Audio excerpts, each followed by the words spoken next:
and the bad news for everybody here is the homes continue to burn one after another after another. Take a look at this one behind me. They had all kinds of alerts going off saying evacuate, evacuate, a fire. I think Chaz and I, up to that moment, thought, okay, we're just going to grab a few things because we're just going to go away for a day and come back like we had done in the past. We basically had 20 minutes to get out of Dodge. Whoa. You know. We are a long way from the end of what is already one of the worst wildfires in terms of destruction in California history. Welcome again to Chino y Chicano. I'm Enrique Cerna. Coming up, a conversation with Elaine and Chaz McEwen. They are two of thousands that lost their home in the LA fires just after the first of the year. Elaine and Chaz lived in Pacific Palisades. They had a home there for more than 30 years. They no longer have that home as it was destroyed by the fires there. They say that they're not homeless, but they're houseless at this point as they try to figure out what to do next.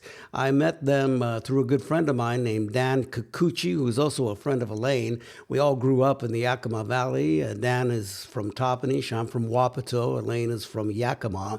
Elaine and Chaz visited the Seattle area in February. I had a chance to meet them and talk about what they experienced, and they agreed to come onto the podcast and to share their story, a story of love, of how they stayed together during this difficult time, but also of friends and family that really stepped up to help them. And in a situation that could hit all of us, a natural disaster happening, and yet you don't know what to do because you never expected it to happen.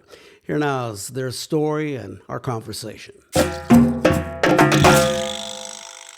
Well, Elaine and Chaz, thanks so much for taking the time to talk to me. Let's start with this first. How long had the two of you lived in Palisades? We owned the house since 1993. My family actually moved from the East Coast in 1964 to almost the same neighborhood that Elaine and I lived in when we bought the house in 93. So yeah, we've owned the house for a long time. And you had a life there. You raised a daughter. Yes. Yeah. And the community, what was it like? Well, the community was a small area. You know, it had its neighborhoods all around. Each neighborhood was a little bit distinctive and different. It was just, ours was a nice little middle-class neighborhood. We knew our neighbors to say hello, go for walks, pass them on the street, run into them at the market, that kind of thing. And they were people who had also lived in the neighborhood for a long time, for the most part. So the real strong sense of community then, both of you had there. Absolutely. Yeah. Absolutely. Yeah. And that's part of what makes it all so devastating, is that all of that's been wiped out. Let's go back now to that day. I believe it started on January 7th. So take me back. Where were the two of you? Well, Chaz and I were both in Santa Monica that morning. We both had doctor appointments. And I noticed that my purse, which was not within reach, was kind of buzzing. I could hear them, and I couldn't figure out why, but I don't answer the phone when I'm in a meeting like that, appointment like that. So when we got out to the cars, both of our phones started blowing up. And so we started checking for messages, and people are writing and saying, "Are you guys okay?" And I'm going, what's this about? So we advanced down Wilshire Boulevard, and suddenly we saw this billowing smoke coming from the direction of our home, and we went, "Holy cow!" And then that's when we found out that there was a big fire there. So we got home as quickly as we could. Traffic was a little jammed, more going the other way. More people were trying to get out than going in, but it was still pretty slow going in. And when we got up to our street, we saw the airplanes that were flying very low. They were still picking up water, I think, from the bay to put fires out. The winds hadn't picked up as much at that point yet, so the planes were still able to fly. And we could see the smoke, you know, and not only that, we could see some flames on the hillside on the other side of Sunset, which was very scary. They had all kinds of alerts going off saying evacuate, evacuate, a fire.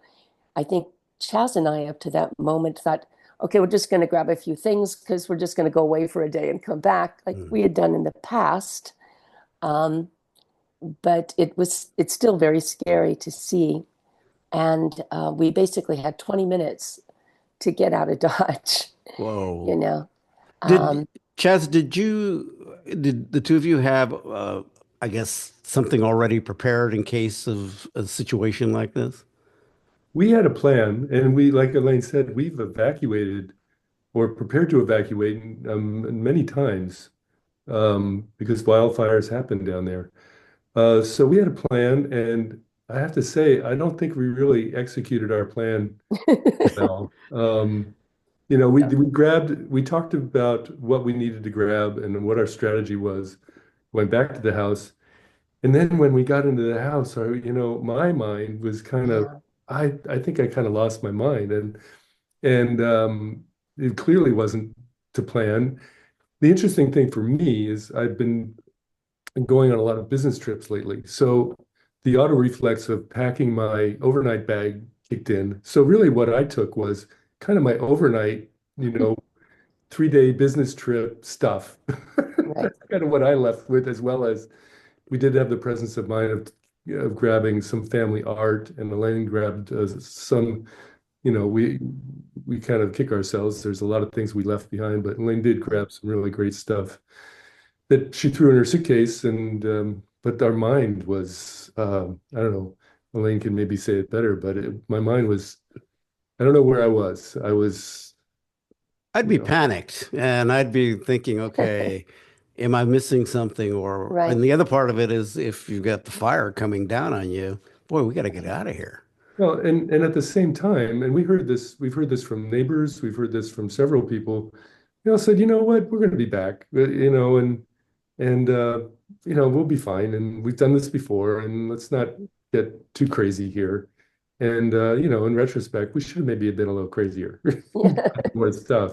So that's kind of a heartbreak, but really, we count ourselves fortunate. Some friends and family weren't even close to their home to be able to grab a few right, things. right. Hmm. So we had you know, the good fortune of being able to get back home when we did. And the 20 minutes was really was I'm glad we gave ourselves 20 minutes. There are people that were there longer, but it took about an hour for us just to get out of our neighborhood Yeah, Whoa. from our home, which is really not far. It's a matter of blocks.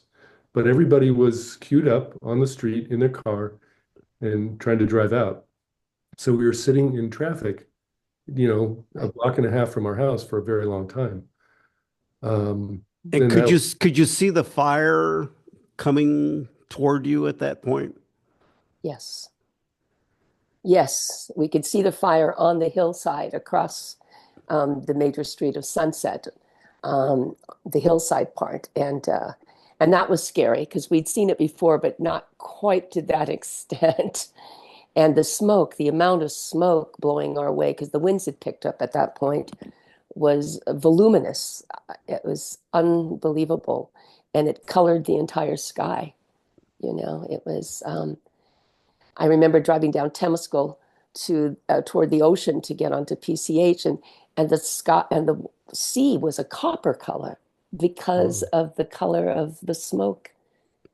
It was unbelievable. It was beautiful, but scary at the eerie, same time, if I could describe it that way. frightening. Um, At that point, as you're driving out, you're seeing all of this, are you thinking at all that, okay, this is really severe and bad, worse than we've ever had to deal with before.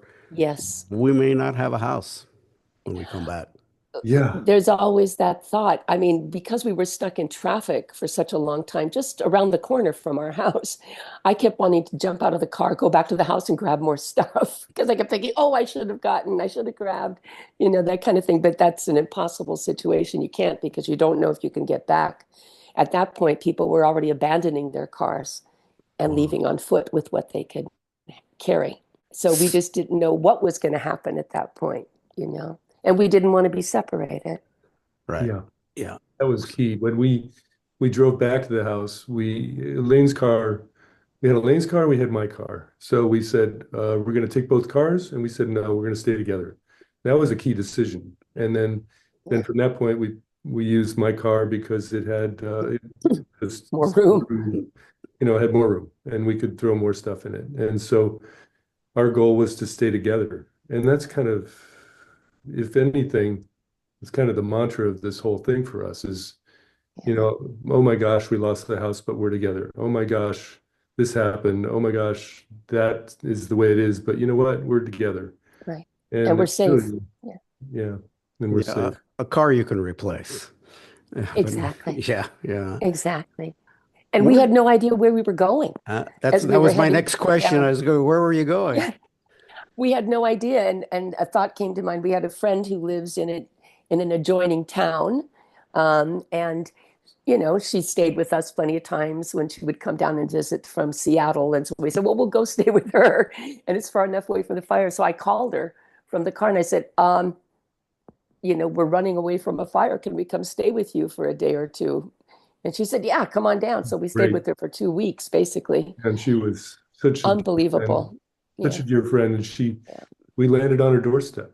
we did. Okay, we just, with a couple bags and some pieces of stuff from the house, and we were just a befuddle. And I can't imagine what she must have saw, in us when we arrived. And Yeah, we're yeah, so grateful to her. I mean, everybody's got absolutely. a similar story. I mean, Right. again, this whole thing, Enrique, is we're just telling our little story. It's Yeah, lovely to be invited to a podcast, but you know what? They're more dramatic stories than ours, and we're absolutely. just a couple of people that out of thousands. Can you imagine thousands of people just in our little community that we thought this wouldn't happen? I mean, we were probably naively assuming, I naively assumed that we would never be at risk like this. Right. That the fire would jump down the hill, cross Sunset, and just kind of obliterate our neighborhood. I Yeah, had no clue, none of us did. We thought we were safe. No, the fire will never come over the big road, Sunset Boulevard. No, that'll never happen. Um, Very naive. Anyway, so everybody's got a similar story, and yeah, many people arrived at friends like we did. And our dear right. friend down in the South Bay of Los Angeles was just, open arms and had food ready, Absolutely. and you know, Ah, it was just incredible. we People were so do lucky. step up when things like this happen, I think, and that obviously was the case. And you obviously have good friends that were We Yeah. willing do. to help. Well, What about and they where were was your numerous. daughter? Where was your daughter at this time? Well, she was up here in Santa Cruz. This is where she and her husband live. Yeah. And we are gratefully living with them right now, you know, uh, which is an amazing. Santa Cruz is how far from your home? It's about 6 6 hours. hours north. It's near San Francisco area along the Bay Okay, area. okay. So at also was she freaking out at all about where you were, Oh or were yeah, you able to keep in contact with her? Yeah, she actually we missed each other, and we actually were in contact with the woman that we ended up on her doorstep down in the South Bay. So she was in touch with her. They were in touch with each other. We were in touch. So we finally did talk to Elise because our first thought was, well, we need to get to Elise. And we said, wait a minute, we need to stay in the area. That's why we ended up in our friends. right. By the way, friends and family, they were all offering their places to Oh be. my We had gosh. a choice of places, and where Yeah, we ended up was just super logical and super convenient and made a lot of sense. But our first thought was we got to talk to Elise. We ended up yeah, talking to Elise in the car on the way down, when we finally got in touch. But yeah, our daughter was like, "What's going on? What can I do? Please come to me. Yeah. How can you know, how can I help?" Because it's her home too. She grew up there. Yeah. She grew up part of her life there, and Yeah. you know, she, yeah. Yeah. So, okay, then you get to your friend's place. Take me through, I guess, what happens over the next 24 hours, because you're still able to kind of see what was happening at your home because you have a ring. we did. We had a Ring camera, Yeah. and even though the power had cut out because we had solar panels, the solar battery kept the Ring camera going. So actually, we just checked it periodically, and the house was still there, and not seeing a lot of traffic on my street, but the houses across the street were fine. And then it was the next day, on the 8th, everything was fine, and then the battery went out. And then it came back on again, and then we saw the houses across the street burning. But we were still filming, so we thought, oh, well, okay, so far pretty good. But it was interesting because there were all these like lights flashing around in front of the camera, and they looked like fireflies. But then I realized they were embers, and those embers were flying because we were talking about gusty winds up to 100 miles an hour at times, and those embers carried and they caught on stuff, Yeah. and then the camera went out. At that Yeah. point, when the camera went out, did you figure that the house is burning? Well, you hold out hope. Yeah, I mean, we yeah, said, well, no, it's just the power. It's just yeah. we were holding out hope, Enrique. I Yeah. think anybody, all of us, we talked to several neighbors Mm, and they wanted to know if we knew anything about their place. right. And we kind of got an inkling a day or two later that our house was gone. And I was able to get back in with a journalist friend on the Friday after, and I saw it and took some videos and photos of what we saw, what I saw with the journalist, and was able to take pictures of people's friends' houses, neighbors and friends' houses in the area, and they were grateful because they didn't know either. You're holding out hope. You're hoping that it's all going to be okay, and it's just an aberration on the, whatever. And Actually, we had confirmation that our house was burning because a neighbor sent us a clip of a local television station showing our house burning. Oh, wow. So, yeah, it was amazing. And the bad news for everybody here, the homes continue to burn one after another after another. Take a look at this one behind me. This was not burning when we started talking to Martha McCallum just 2 hours ago, but flames flicked over some another ad burning. And within 2 hours, this entire structure, which is a large home, as you can tell, on a large footprint of land here, almost completely gone. How did it hit you when you saw Oof. that it was gone? Ooh, it was hard. We built a life there. Chas and I both worked really hard to um, to create a home there. We'd recently done a remodel, and everything else. That was our plan. At this stage of our lives, we were going to age gracefully in place. Um, we'd put a lot of thought and time into that. The house was filled with a lot of stuff. I mean, we were caretakers of a lot of things that belonged to both of our families. Um, I mean, the idea of my grandmother's koto, you know, or my father's apothecary jars from his pharmacy back in Yakima, and the art that my grandparents made when they were in camp, incarcerated during World War II, was devastating. I mean, to be honest, I didn't pack many clothes. Chad gave me a suitcase and I threw stuff in there Yeah. that I just knew I couldn't live without. And it was like art that was done by my family or things like that. Clothes and stuff can always be replaced, so that was not important. I grabbed my mother's mortar and pestle that she took from my father's pharmacy that she used to grind sesame seeds in, for our dinners and stuff. But it never occurred to me to open the drawer underneath and grab the family silver. Yeah. It was just irrational kind of thinking. So as I'm watching the house burn, I'm thinking of all those memories and things in there. But on the other hand, I had to keep reminding myself that the house was burning, but the home we created was still in Yeah. here and in here, and the memories of the times that we had there with all the people we love were still with us. That didn't get taken away.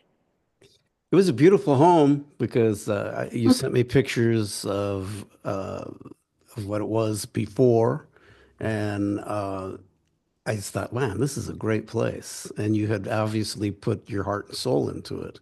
And then to see kind of the aftermath, I think one of the things that stood out for me as we were talking here is that car.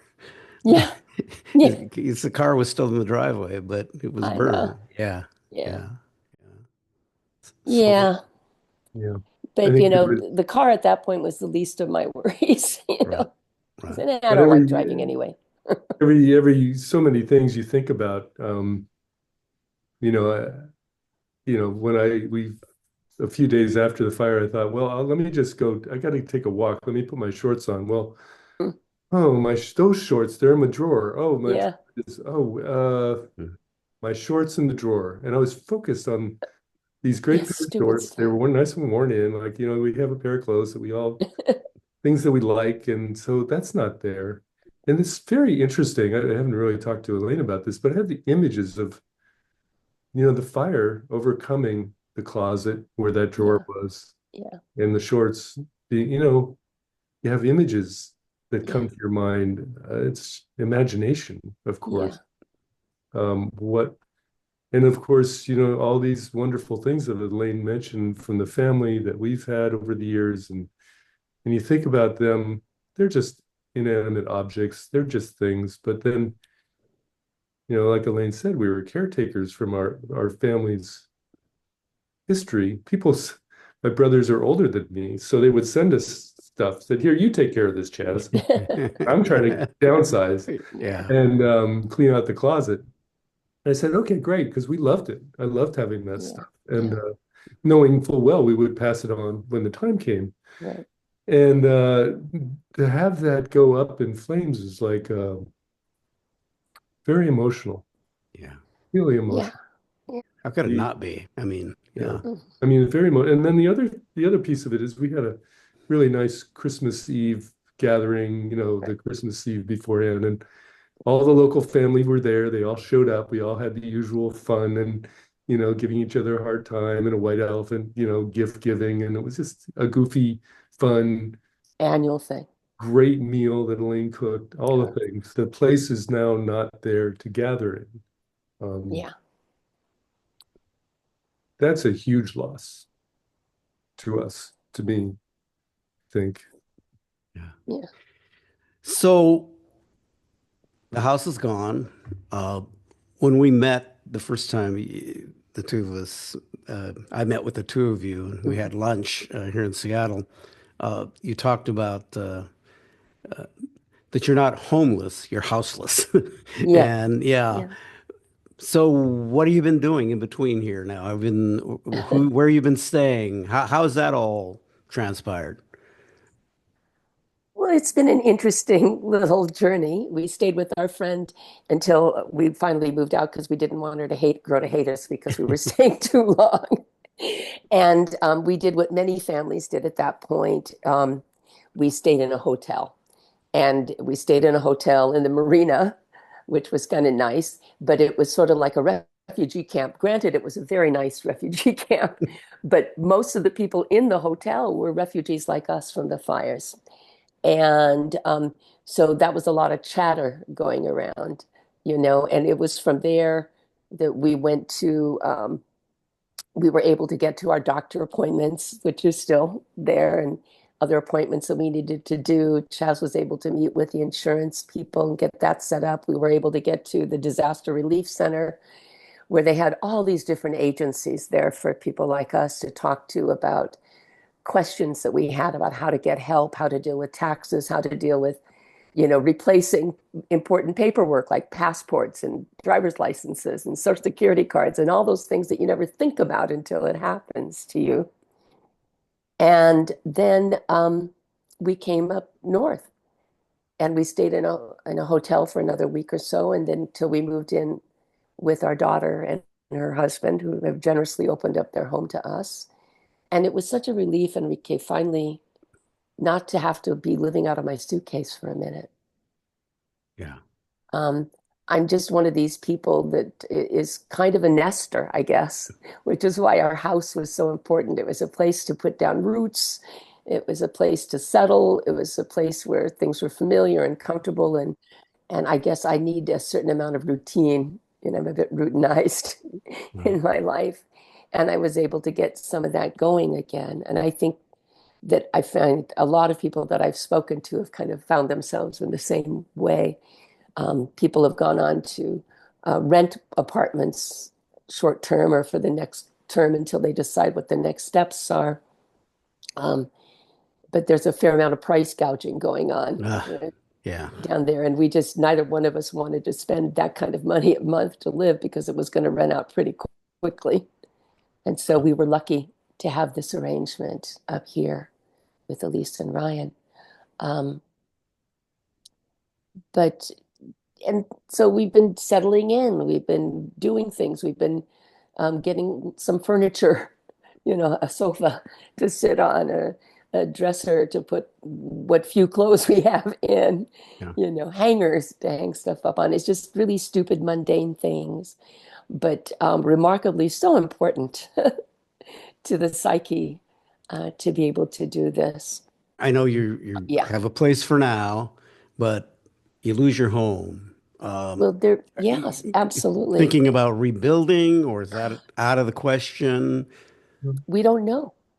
We don't know. So much depends. I mean, we've been working with our insurance company, and I have to say they've been wonderful. The people we've dealt with have been great. We don't have any nightmare stories for you there. Yeah.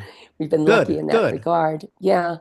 But we don't know because um, how long is it going to take to rebuild if we can rebuild? Right now, the EPA has gone in and removed all the toxins from our property and other properties around. Stage 2 is the Army Corps of Engineers go in and raise everything to the ground and down the foundation and everything, because even if there's a foundation standing, it was there put in the 1940s and it's no longer up to standards. And so that has to be replaced anyway. And they're taking off the top 6 inches of topsoil to get the rest of the toxicity out of the soil again. But you can't rebuild until everybody around you has done the same things, because if that hasn't been removed, it's just going to waft over to your property and stop you from doing what you have to do. And then you have to hire an architect, and then you have to get a contractor, and then you have to get permits, and those all cost money and take time, because it's not just 1 or 2 houses that are being put in. We're talking about an entire community. Yeah. Over 10,000 homes have to be rebuilt, to say nothing of the infrastructure. Power lines. Now they're going to put underground power lines because I guess they don't want to put up with the fire hazards of overground lines anymore. And then that means then the cable companies and everybody else have to get involved in that. And that takes time and money. And then you have to put in the supermarkets and the gas stations and all of those things that the community needs. And then by the time you get around to that, maybe in 3 years, you can start rebuilding again. But then can you afford to rebuild again? Are you going to get enough from insurance? Because all the costs have skyrocketed, Right. especially without getting into the political climate, but with all the things that are going on, the price of lumber is going through the roof, plus the scarcity. Um, and God, we don't know if we can afford to do that. And if we can afford to do it, and if we can afford to get back into our neighborhood, and if we can afford to rebuild, who's going to be there? Right. Our immediate neighbors have already moved on. Some are living in other parts of California. They just don't want to go back. They're our age. They don't want to face another project for the next 10 years. I mean, in 10 years, I don't think I'm going to have the energy to do all of this all over again. It's a lot. That So just seems like it, overwhelming every day to kind of yeah, think about all those things. Um, you know, I think we're in the same age range or close by. yeah. I would think like, okay, is it really worth it for the amount of time and things like that? Uh, And the amount of and money. money. Yes, and I money. mean, at this Yeah. stage in our lives, we thought our life was going to look very different. We both Yeah. worked really, really hard, and we were looking forward to finally having time to maybe do a little traveling and go and Yeah. see some friends. And I don't, you know, you just don't know if this is where you want to allocate what you've got, Yeah. you know? What about the state? Are they providing any aid in help in this or what? Well, I think there's a lot of resources available. I mean, the state itself is certainly involved, but FEMA's been involved. Um, Red City of Cross. LA and I have to say one of the interesting things is there are conference calls 2 or 3 times a week with the City of LA, with the County of Los Angeles, our county supervisor, our our LA City Council person are really stepping up. These are, really engaged individuals that are doing a lot to help the community and to engage with all the different services in the city and the state and the county and the US government to help bring the resources to bear to help the community. And we're seeing, some really talented people step up and be very vocal and very active on our behalf. Thank goodness. And is it enough? Will all these things help? There's things that have happened. I was just looking at the calendar. We're 9 weeks out from the event. There's a lot that's happened. Army Corps of Engineers is already clearing lots in the Eaton Fire area and the Palisades. They have a tally sheet that you can go to a website and see all the lots that have been cleared and what the status is, and same with the EPA. And there's a ton of activity. It's impressive, really. But of course, we're just out of a house and we're looking at, as Elaine said, some years in the future of how does this all shake out from all the things that have to happen. And I don't know. But yeah, I'd say government agencies are involved and being helpful. And they're making up processes and policy as they go. Yeah. The LA City Building Department, they're great people. At this disaster recovery center, we had a great couple conversations with these folks, and they're like, yes, and this is what we know, and let me try to answer your question. But they'll look at me on a couple of questions and they'll say, you know what, we don't know yet. We're not sure how this, how the plumbing thing is going to work or the electrical thing is going to work. They're still developing a plan for that. Yeah. And how could they not? It's only weeks in the making. And infrastructure planning for a city takes years. Right. I've worked on big projects, and a major development project, it's a 5-year process. That's normal. And they're trying to short circuit this process and try to do it in 2 or 3 years. I hope it's great. It just would, to me, every day waking up and thinking, well, my home's gone. I'm not sure what to do next. It would seem to be just sort of overwhelming. We have some very close friends that lost homes in the Woolsey fire. They've been a tremendous help to us in helping us navigate both the logistics of what we're going through and the emotional course that we're going through. And a good friend whose house was devastated in the Thomas Fire floods in Montecito. And he's helping us understand what the insurance company needs to help us. And he said to me, so are you working right now? I said, well, no, not right now. He said, well, you have a job now. Your job is all the things in front of you. And he's right. We have right now, this month really is about getting our inventory lists together of everything that was in the house so that we can help the insurance company help us. Right. Well, the insurance company will say, well, how many chairs and tables did you have? And so we'll say, oh, we had some. They'll say, well, and we know that's not a good answer. We have to say, here are the tables and chairs we had. Let's get some pictures of them, because we do have good pictures and things like that digitally, but we have to help the insurance company help us. And that means we have a lot of work in front of us. And it's tiring work. Right. Both from just sitting at a computer, researching, making lists. But Elaine maybe can talk to this, but the emotional toll of doing that is Yeah. Makes me think too that for everybody else, you're thinking about having to deal with some type of natural disaster. You probably don't think about it, for one thing. But I think I better take pictures of my of my dining room and my furniture and my everything, just to have it in case everything. Yes. something Do it. happens. Yes, Do it. yeah, yeah. Do it now, Don't wait. Enrique.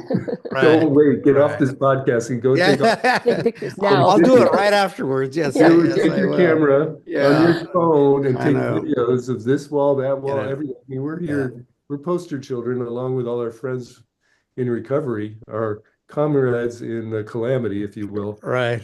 Um, Everybody's saying the same thing. Oh, I have a photo of this, or oh no, I don't have a photo of this. Please go take photos and videos. Please. The one thing that strikes me about the two of you is that you have each other. Yeah. And there seems to be this real strength there with both of you, but I'm sure there are moments when it's trying more than anything else. So the fact that you got in the same car and left at the Yeah. same time, as you think about that, smart move. I think so. I Yeah, think so. And that's true. When at the end of the day, we said, yeah, we lost a lot, but we have each other and we're safe. And what else is more important than that? yeah, Nothing, you know. Um, Chaz and I are a good team, and we've always been a good team. But it's really become clear in this particular situation because we take turns, you know. I mean, we're usually pretty optimistic, because that's who we are as people anyway, because it just makes more sense to keep moving forward rather than wasting time by wallowing in, self-pity or recriminations or any of that.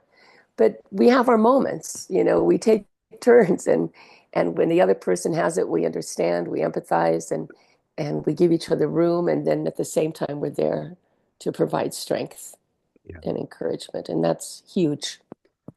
I think the thing to also note here, you're two of thousands of people that have been hit by this. Yes. And the way news cycles go, having been a long time journalist, you move on to the next thing. Story.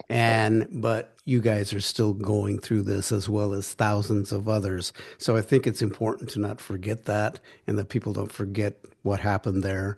Right. So I really appreciate the two of you just talking about the situation and how you're dealing with it all. Um, I want to note something that you wrote, Elaine. You wrote it for an organization. Tell me about that organization and what you wrote, and also it deals. There's also part of your family history in that. Yes. Well, and actually, I wrote it as kind of a meditation for myself.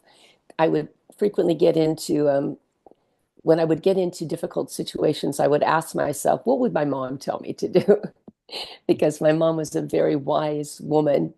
And so much of the stuff that we lost, was hers. We were caretakers of her family things as well. And I just started writing some of the words of advice that I remember her giving me as I was growing up. And it was meditative and it was very healing in the process. And so I shared it with a friend of mine who is the artistic director of a theater organization, community-based professional theater in Los Angeles. And she and her husband publish a weekly online newsletter and asked if they could share that with their group. This was like the week after Oh, wow. everything happened, so it was still pretty new. Um, Chaz, you want to talk about the theater and what it was? Yeah, Or? it's the 24th Street Theater in the North University Park area of Los Angeles, downtown Los Angeles, and they work with the community, and they do a tremendous amount of work in arts education. They're really a leader in the area Right. And for. that was actually part of your career, right, Elaine? That you Well, did. I taught with Debbie, the artistic director at a school for kids with learning and behavior issues. And she was the drama teacher there. And then now she's gone on to be working with Coburn and LA Phil. I mean, she's a phenomenal educator. Yeah. And yeah. And then Chaz, you worked on stage back as Well, kind of a stage my manager. background is in training, was it's in live theater, and worked in the themed entertainment industry and theme parks and design and development for many years. Right. So you had a connection here. Oh, yeah. So back to the article that you wrote, the piece Right. you wrote. There's also the cultural connection of Yes. your Japanese American history, Yes. and tell me about that. And yeah, tell me about that. So my mom used to teach me these concepts. She was a great teacher in her own right. So she would use things, the concepts like mono no aware, which is appreciating the present moment and acknowledging it for what it is, and not getting hung up on hanging on to ideas and things, learning how to let go, and wabi sabi, which is a concept that a lot of people know about more, and knowing that everything is imperfect, impermanent, and incomplete. So all of these things are going through my mind as I'm thinking of the things that we lost. And then the last bit is gaman, and I'll just read this if I can. Yes, please do. Gaman, gaman means enduring the seemingly unbearable with patience and dignity. And so much is out of our control. We couldn't control the fires that consumed our homes and changed our lives forever. We couldn't control the time it would take to clear our lands so that we could build and reset. But what I can control are my actions and my attitudes. I'm working hard to develop inner strength and fortitude to face adversity through patience, perseverance, and self discipline. Patience has not always been my strong suit, and neither has self discipline. But I have to keep trying, I have to persevere. These are necessary for survival and for creating a life of quality. So, for those words, I thank my mother, arigato, okasan, because her words really have given me strength that I've needed during this particularly difficult time. It's very beautiful. And how are you able to do that during this time is kind of amazing to me. Is there anything that I missed that you guys want to say out to folks about what has happened, what you're dealing with, what you'd like people to know? I'd say we're just one of many. You know, you talked about it's taking a while. It'll take a while, and people forget. You know, unfortunately, people have moved on from the Maui fires. Yeah. People have moved on Yeah. from other tragedies, moved on from hurricanes, from, just devastating things. I think about people who have gone through incredibly horrific things in the world, not too, in recent history, you know, in the past couple of years. And Elaine and I are super fortunate, and it makes me grateful for the things that we have. And I think, um, that sense of appreciation of what we do have, and the family around us, the friends around us, is so important, uh, you know, during a tragedy, but makes me realize I need to remember, you know, all day, every day, that that's always available and there for us, and to not take it for granted. And then also to remember, the things that Elaine just read. That's a family. Elaine's mother went through, Right. were in the Japanese internment camps in Right. World War II, and the dignity that they showed and everything that they went through during, but then after, to rebuild lives, to build communities. Right. And that gives me strength and reminds me that there's work to do Right. for me, and perhaps us as a family to do. So I don't know if that answers your question, but that's I what's think on my. I think that's where pretty good. resilience comes in also, Um, we don't all have to be the mighty oak. The mighty oak breaks, but bamboo bends. And that to me is a symbol of resilience. And I keep trying to channel the bamboo in me. We all have our moments. I mean, let's be real. Um, it's not all roses. People have to be able to grieve, and they have to feel free to be able to grieve because it's a natural part of the process and it's a natural part of healing.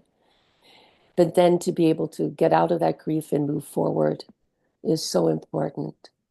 And just one day at a time, Yeah, easy to say, not necessarily easy to do. not easy to do. And this is a a long-term process we're involved with. As I mentioned, the friends from the Woolsey fire, they're still recovering. Absolutely. This is years. Right. Their community's still recovering. So, as are so many others. Yeah. Well, I hope we can stay in touch. Shout out Thank to you. our buddy Dan Kikuchi, who connected us. Dan and Danny. yeah, Hi, Danny. Dan. Danny went to Toppenish High School. Yeah. They were our rivals at Wapato. And then Elaine, you grew up in Yakima.